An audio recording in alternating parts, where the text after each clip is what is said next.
All right. Had a complaint about the camera angle last time, so I'm trying to fix my angles. Oh, better put on my work shirt. 1 second. Oh, yeah, I got to share this too. Baba Duke, Baba Duke, Baba Duke, Baba Duke. Let me see. How do I.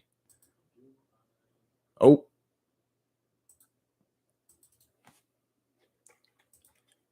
Share. Facebook. I know we're starting a minute late, so I'm sorry about that. Sorry. Whoops. Live now. Oakley Dokley. Hello. Oh, wait. Gotta put on the work shirt.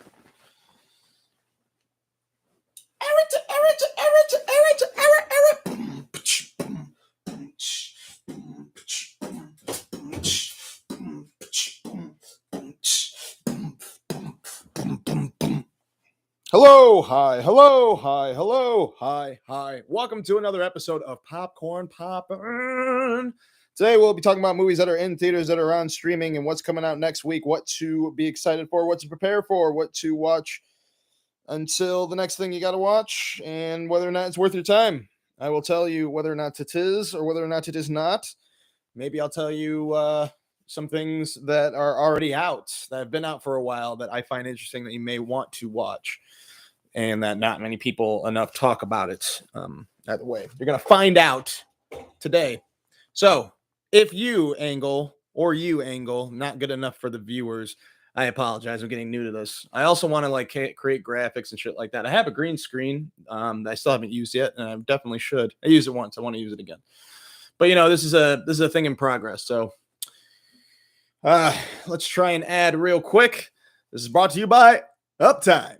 It's not downtime, just uptime. What would you do if you're trying to quit coffee or drinking? Drinking what? Energy drinks? Well, no, because this is an energy drink. It can't be an energy drink. It is made with other natural flavors and is for the mental and physical energy drink.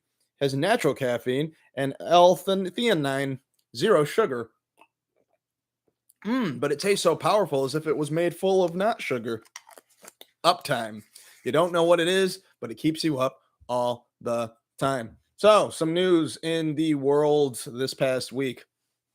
Jordan Peele talked about his film Nope. If you haven't seen Nope, it is about an unidentified object that lurks in the skies of a movie horse ranch. In order to save their late father's ranch from financial ruin and legacy, a brother and sister must put aside their differences and join forces into obtaining an Oprah shot of the UFO. It's a very good film. It has a lot of questions that get in your mind, a lot of weirdness that happens. One of the most original films that came out in 2022. However, he talks about, you can watch this on Peacock right now, talks about a certain shoe and how it represents a bad miracle. And the shoe represents a moment of where we check out of the trauma. That's all I'll say about that. If you've seen the movie, you'll know what I'm talking about. And I just think that you might find it a little interesting to look up maybe what he said, all the words and whatnot. But I decided not to say all of them now in case I'm talking to someone who, first of all, isn't there and I'm wasting my time talking to, or second of all, is there and that I don't want to ruin the movie for. But check out Nope on Peacock right now. Another update on Operation Fortune.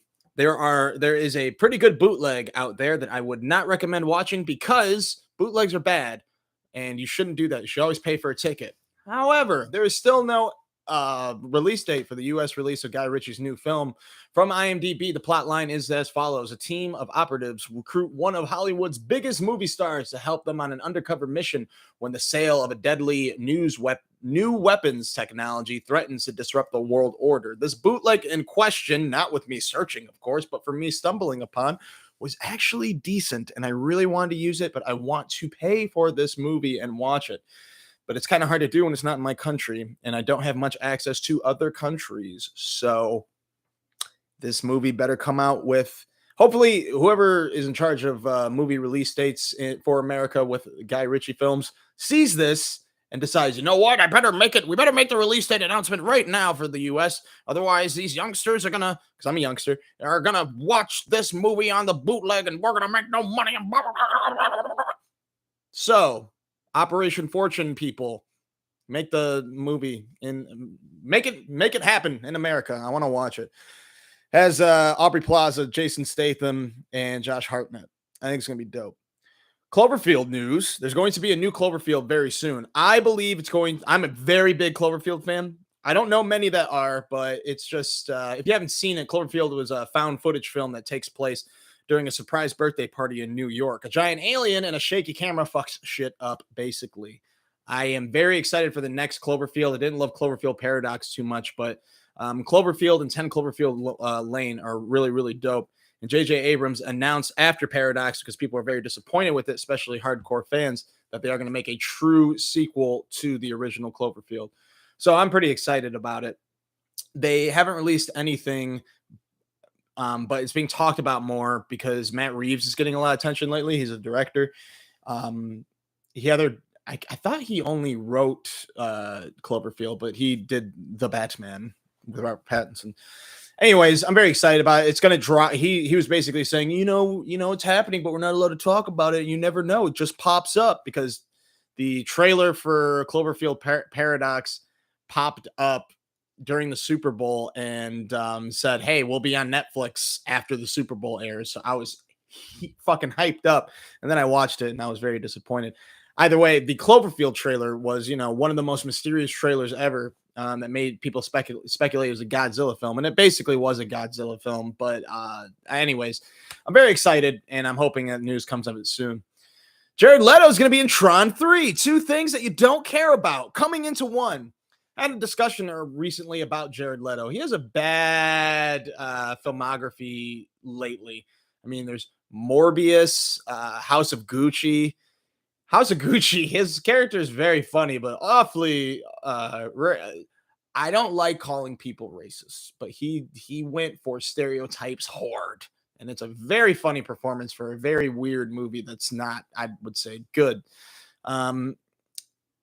What else? Suicide Squad. Like, there's just, I used to think he was a good actor, and I commend him for taking big swings, but I don't know if he's good anymore. Anyways, that's happening. And I'm not a Tron fan. And I don't think anyone's like really geeked on having a Tron movie. So I don't know. I found that strange. Anyways, that's happening. Megan 2.0 will be released in January 2025, which is funny because the news came out like around the same time that SNL released last night a skit called Megan 2.0. But yeah, of course that movie's it made like 5 times its budget already in theaters. So of course they're going to make 2. It's going to probably be stupid, but if you haven't seen it, it's about a young, creepy AI teddy bear girl for kids who starts killing people and dances along the way. It's not necessarily a good movie. It's like it's like those there's like a genre of bad, like thriller killer movies. And this is like a 21st century Chucky comedy horror. So there's that. All right, movies that are in theaters right now, one of which I could not see. I'm going to start with the movie Missing because I wasn't able to watch it. It's about a young girl who uses the internet resources to help find her missing mother. It stars Storm Reed and Nia Long. Storm Reed, you may have seen her in Euphoria. She plays Rue's sister, and she's popped up in other things like A Wrinkle in Time as well. And she was in The Suicide Squad. Anyways, this movie, Missing, it's in theaters now, and it's the genre of everything taking place on a computer monitor. And you may have seen it with such films like Unfriended, Open Windows, or Profile. But it's all on a monitor, and it's basically like what you're looking at right now. If you're watching this on your phone, maybe not so much. But if you're watching this on your computer, then you know how you're looking and you're clicking. That's what the movie is. Which, when I saw the trailer for Searching, I was like, oh, John Cho, who's in it? That looks pretty cool. But I didn't know if the genre was going to work. But when I saw the trailer for Missing, I was like, I don't know, maybe I'll give this another shot. So, this movie, Missing, is actually a sequel to Searching. It doesn't have the same characters, but they are connected and they're done in the same genre of everything on a computer screen. So, for instance, there's Zoom conversations. It could, it's kind of like a COVID movie, but the Searching was made before COVID. But I think it's a new genre that could be more and more popular. But Searching, the sequel, and sorry, Searching was directed by Anish Chagante. I am so terrible at names. Chaganti. He and Sev Ohanian, sorry for butchering your name, wrote the script for Searching, and 2 years later, they did 2020's Run, which is on Hulu. Stars Sarah Paulson as a caring mother of a girl with a bunch of health problems. I highly recommend watching that movie, especially if you haven't seen the trailer. That's called Run. It is on Hulu. I watched it recently in preparation for Missing, and I really, really dug it. And I was very excited for watching Searching as well, which was the first film that Anish Chagante made along with Ohanian. They helped develop the script of Missing, but the script was also developed by Nick Johnson and Will Merrick, who were the editors of Searching and Run. So basically, the whole team that worked on these three films. I have a good feeling that Missing is a good film. Sadly, I could not see it. I am having issues with going. It's not really a long story. It was a lot of snow out. My car's been making loud noises. I had to prioritize. How badly did I want to watch Missing? Not enough to leave the house, apparently. I'm not lazy.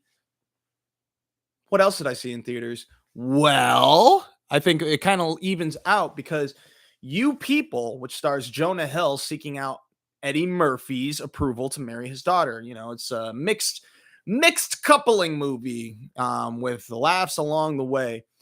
I didn't know it was released in theaters, and I found out Friday. I got out of work early, and I was like, oh, let me check out showtimes for Missing. Notice that this was the next movie that's going to be out.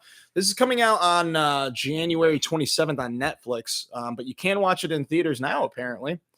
And it's pretty funny. I was the only one in the theater, and, you know, it was 1 o'clock on a Friday, so I'm not that surprised no one was there. But I did wish, usually I like it when I have my own theater. I did not like not having my own theater this time because it's a comedy you should watch with people, especially like go to AM. I want to go to AMC on 15 and grash it to watch this movie. I want a lot of different types of people to watch this movie. But instead, I was by myself, a person who's already racially ambiguous and has to watch a movie with like white and black cultures mixing to produce someone like me. So I really wanted to know how people would feel of the comedy in this movie, because this movie's comedy is really, really good. And it's, it's like the uncomfortable, awkward comedy, which is one thing that they did a little too much of. And how I mean that they did too much of it is a lot of it was like, let's put white people feeling uncomfortable during scenes and trying to bumble their way to make it sound like that they care about black people. Like that was most of the joke for a long time. And you want more Eddie Murphy. Julia Louis-Dreyfus actually honestly stole the movie from me, and it's still really funny, and it has a silly rom-com ending, but I'm excited to see what people think about it when it's released on Netflix. I don't know. I think it's going to be divisive, to be honest. But the movie is very similar to Meet the Parents, Meet the Fockers, Guess Who's Coming to Dinner. I would recommend watching it with people, though, not watching it by yourself. I will say one criticism. Jonah Hill plays a podcaster, and the podcaster, notice how I'm facing a microphone. When you watch this movie, you're going to notice that they are talking like this. The microphone's this far away, and they're just talking, like further away than this. The only reason I'm doing it this far away is because I know how much frame I have, but they're literally like this far away from each other talking like they're at a bar, but you're supposed to speak towards microphones. If you ever watched a video with people podcasting, you would know that. Even this is kind of far away for most podcasters. So that was one criticism I had of that. Anyways, you can rent for Missing.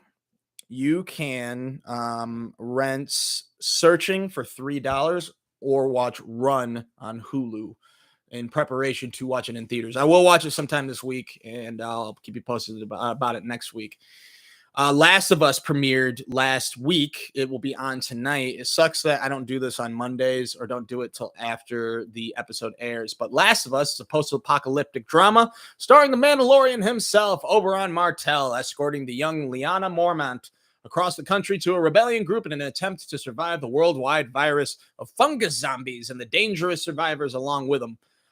If you played the video games and watched the first episode, I thought they did a great job. The only thing I wish that they would have done is, and I think they're going to highlight that in episode 2 because they're going to deal with a lot more fungus zombies, and that is they're going to actually be like more thriller because the scenes, I can't think of the right words. During these scenes in the video game, when the zombies are like attacking you, your adrenaline is really fucking high and everything happens at once. And I don't think the first episode was able to capture that at all, but that's because they only had like one scene with the fungus zombie. But this next episode is probably going to have a lot more of it, and it's going to be really cool. But I think the stuff that they added that the games didn't have were cool. The opening scene with Batiatus, or, you know, Rachel Weisz's brother in The Mummy, talking about what could happen in the future, taking place in the 60s and blah, blah, blah. If you saw the episode, you know what I'm talking about. I liked that opening a lot. I liked the longer storyline of Pedro Pascal, Joel's daughter, pre-apocalypse. That was really cool. It fleshed out the character more and their relationship. That was really, really cool. And yeah, I don't know how much of the TV show is going to do the first game. I think that they could stretch it out to 2 seasons, but judging by their pacing as of now, I believe they might do the first season taking place right before winter. And I don't know if you remember, but winter focuses a little more on Ellie in the video game. And I think that it would be a great season 2. So very excited to see what tonight's going to bring. It's going to be dope. It's going to be super, super dope. It was great. I loved it a lot. Other things that are streaming right now is Velma on HBO Max. They released 2 more episodes. It's not terrible. You know, my sketch writing teacher shit on this show so much. I didn't talk back, but I really want to be like, it wasn't that bad, dude. I didn't think it was that bad. His thing, and hopefully he never watches this. I'm not saying anything ill about him. I just disagree with him. But he said like the characters don't care for each other. But I didn't ask more questions, and he's like a professional writer, so he knows much more about it to this shit than I do. But I really want to be like, yeah, it's an animated TV show, and everyone's freaking out about it. This doesn't have Scooby-Doo. Oh yeah, but you know, they're just using. See, I think an adaptation where you're changing the genre, the style, and making it a new narrative shouldn't. I think more people would be pissed off if Scooby-Doo was actually in it. That's why it's not called Scooby-Doo and it's called Velma. And I believe it's done that way because, you know, they're trying to make it its own thing using the same characters. I get why everyone's pissed off. And sometimes the show falls flat, but overall, I laugh enough in the episodes in order to enjoy the show. So I'm enjoying it. Anyways, Bad Batch had another episode, and this is for the Star Wars fans. It's on Disney Plus. I'll go through this quickly. I think this season is boring. I love Bad Batch, but this second season is really boring. I'm sorry, Bad Batch. I'm sorry. I think it will get better, and I know that they're building, and I know that the animation's dope, and like the action scenes are cool, but it's a boring show right now. And finally, that 90s show. 20 years later, and the focus goes to a younger group of stoners with the occasional drop-in from the first batch of stoners. I decided to give this a shot. I'm not a big That 70s Show fan, so the only reason I decided to watch this was because Patrick was like, hey, you want to try it? And I said, yeah, sure, because that's the only reason I would try it. Not a fan of audience laughters in television. Maybe I don't like the sound of laughter, but also I don't like it during really corny fucking beats, and that was what this show was filled with. But, you know, it's not my type of show. So I can't give it too much shit, but I will say I'm not that big a fan of it. And people that are hardcore That 70s Show fans that I know aren't fans of it either. So that probably means the show ain't that great. Other things that are in theaters that I haven't seen are Alice Darling, which is Anna Kendrick playing a woman trying to have a getaway with friends, but is dealing with the suffocation of a controlling and questionably psychopathic boyfriend. Check out the trailer, Alice Darling, coming out January 27th. It looks like a good movie, and it looks like a good dramatic vehicle for Anna Kendrick.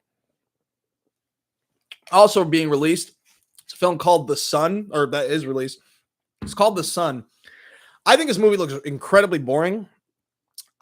But it is a prequel to 2020's The Father, which has Olivia Colman and Anthony Hopkins. It won an Oscar for the script and Anthony Hopkins acting. It is phenomenal. I think you can watch that on Stars or rent it for like $15. So you might as well get a month of Stars instead. But that movie was great, and it's a scary film about getting old and having dementia, basically. But this movie is a prequel. According to IMDb, Peter has his busy life with new partner Beth and their baby. This is thrown into disarray when his ex-wife Kate shows up with their teenage son Nicholas. I know Hugh Jackman's in it and Anthony Hopkins, but I don't know how the two films are connected. But it looks incredibly boring. However, I will say, check if you do want to watch an incredibly boring film with Hugh Jackman. Maybe it's great. I don't know. I read bad things. Excuse me. But that is in theaters right now. Okay. Yeah, it's been pretty slow for movie theater stuff, but next week there are some releases to look out for. On Amazon Prime, January 27th is Shotgun Wedding, which is an action comedy with J-Lo and Josh Duhamel. Check out the trailer. It looks pretty fun. Not many good rom-coms lately, so hopefully this will be good. You People on Netflix on the 27th. I guess that counts as a rom-com. Poker Face, which will be on Peacock on the 26th. I'm very excited about it. I only watched some of the trailer and I shut it off. I'm like, I'm down. It's a Natasha Lyonne whodunit, directed and written by Ryan Johnson, who did Knives Out and Glass Onion. If you haven't watched those, check those out in preparation for this movie, or this, I'm assuming, miniseries. Again, Peacock 26th. You can also watch Brick, which is a high school whodunit with Joseph Gordon-Levitt. Brothers Bloom, which is a twisty con comedy with Mark Ruffalo, Adrian Brody, Rachel Weisz, and Rinko Kikuchi. Don't think I'm saying that correctly. Sorry for butchering your name. And Looper, which is a time travel mystery with Joseph Gordon-Levitt, Bruce Willis, and Emily Blunt. And, of course, Star Wars The Last Jedi. Not everyone's favorite. I have to try it again, but I don't remember liking it too much.